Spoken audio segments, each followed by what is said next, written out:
Ibrahim discovered that his country's oil tankers were arriving at European ports completely empty, even though satellite tracking showed they had never stopped once during the journey. What the investigation revealed was a maritime theft operation, so advanced, so precise it could steal oil from moving ships without anyone noticing. But what I'm about to tell you is how one failed delivery led to a discovery that would expose the most profitable counterattack in modern African history. The emergency call came at 2:47 a.m. to Ibrahim's private residence. Cutting through the humid Ouagadougou night air, news was coming that would shake Burkina Faso's entire energy export strategy.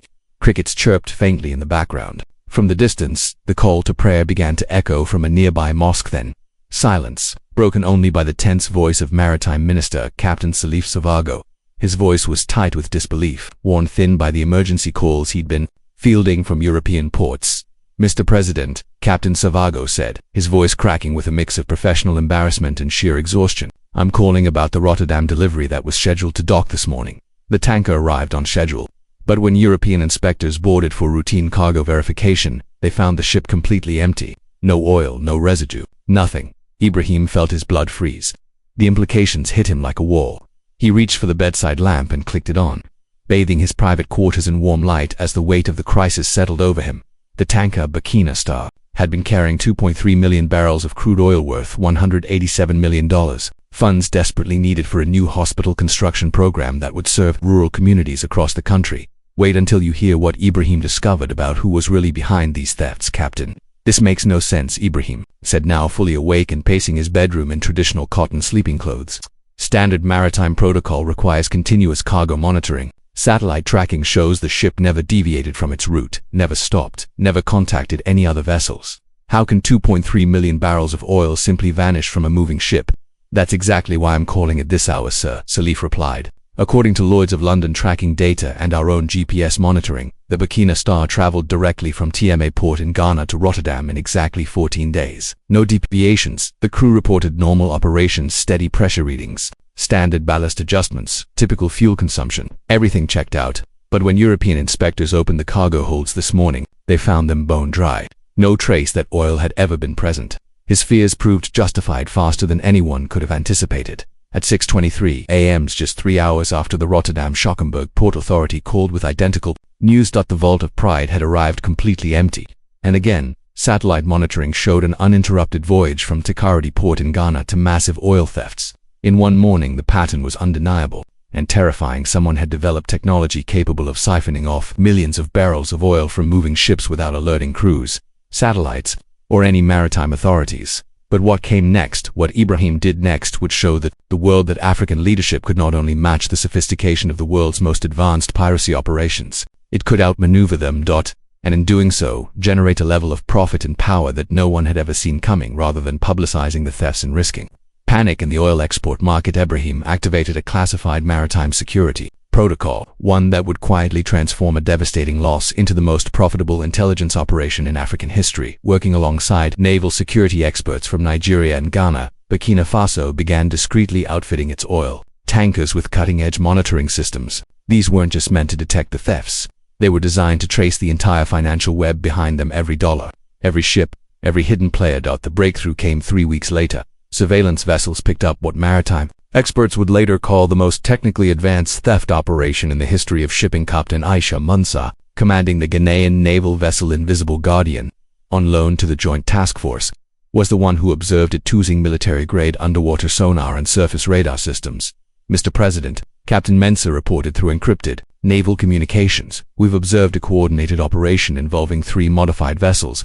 The primary theft ship approached our monitored tanker from below, using a semi-submersible platform that rides just beneath the surface. The platform attached itself to the tanker's hull using electromagnetic clamps, then deployed flexible high-capacity pumping lines connected to pre-drilled access points in the ship's bottom." But what the investigation revealed next made the operation even more valuable for Ibrahim's counterstrike. The theft teams weren't just stealing oil. They were releasing an aerosol sedative through the ship's ventilation system during the extraction. The crew would fall into a deep sleep, lasting 6 to 8 hours, while the oil was silently siphoned away beneath them. When they awoke, they had no memory of what had happened, believing they'd simply slept through another routine night. At sea. It explained everything. Why crews reported nothing unusual, even as millions of dollars worth of oil vanished beneath their feet. The stolen oil was being transferred to modified commercial tanker ships that appeared legitimate on paper, With clean documentation, these receiver vessels would collect oil from multiple theft operations and then deliver consolidated shipments to European refineries under normal contracts. The stolen crude entered the global market through well-established supply chains. Unnoticed, African oil was being stolen at sea, then sold at full price to the very European companies that believed they were receiving it legally. Maritime intelligence analysis later revealed the staggering scale of the operation. Over just 18 months, approximately $2.3 billion worth of African oil had been stolen. The targets included shipments from Nigeria, Angola, Ghana, and Burkina Faso. While African nations lost desperately needed export revenue, the criminal network raked in market level profits completely unchallenged. But 6 months after that first shocking Rotterdam discovery, Ibrahim was ready, and instead of simply shutting down the operation, he had been quietly documenting every theft, every transaction, every financial transfer. He'd been mapping the entire criminal web through an intensive financial intelligence campaign. Working closely with the African Development Bank's Financial Intelligence Unit, they didn't just learn who was stealing the oil, they discovered where every stolen dollar was being stored. The operation, codenamed Ocean Recovery, was timed to strike during the network's largest coordinated oil transfer. At dawn on December 15th, naval forces from 15 African countries launched simultaneous operations across international waters, while financial authorities executed asset seizures in parallel, freezing $1.88 billion in theft proceeds held in banks across Europe and Asia. African naval vessels intercepted 12 semi-submersible platforms and 7 receiver tankers mid-operation. The captured technology confirmed the truth. The operation had been funded and orchestrated by a consortium of European energy companies, working hand-in-hand with maritime technology firms to systematically loot Africa's oil exports. But the most devastating blow didn't come at sea. It came through the bank accounts, through the seizures, through the quiet but surgical dismantling of an empire of theft, one transaction at a time. Ibrahim's financial intelligence team had traced every stolen oil payment through a labyrinth of shell companies and offshore accounts. And when African authorities presented their findings to international banking regulators, the response was swift. Not only were the immediate theft proceeds frozen, but 18 months' worth of accumulated profits were seized. Profits. The criminal network had been preparing to reinvest into even more sophisticated theft operations. They weren't just stealing Africa's oil, they were using our own stolen resources to fund expanded theft operations across our continent, Ibrahim said, addressing the African Union Emergency Maritime Assembly through secure channels. Today, we're taking it all back. The financial recovery exceeded every expectation. In addition to the $1.8 billion in frozen assets, African legal teams secured another $400 million in damages and legal penalties from European companies that had knowingly purchased stolen oil at discounted prices. But Ibrahim's most strategic move wasn't just about reclaiming the money, it was about turning the entire theft network into African strength.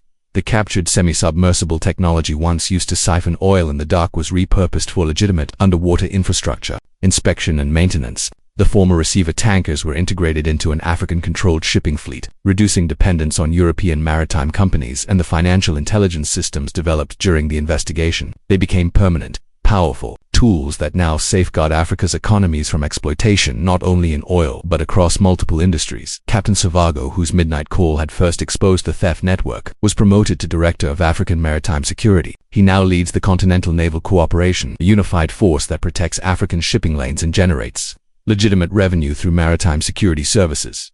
Within just 2 years, the Ocean Recovery Operation didn't just return the stolen oil revenue, it created an entirely new economy. An additional $3.2 billion was generated through legitimate maritime operations, shipping services, and the licensing of reclaimed technology to other developing nations facing similar exploitation. Today, the African Continental Maritime Security Initiative has prevented countless new theft attempts. It enforces shipping protection protocols that now generate over $500 million annually while maintaining the safest commercial shipping lanes in the world for African trade.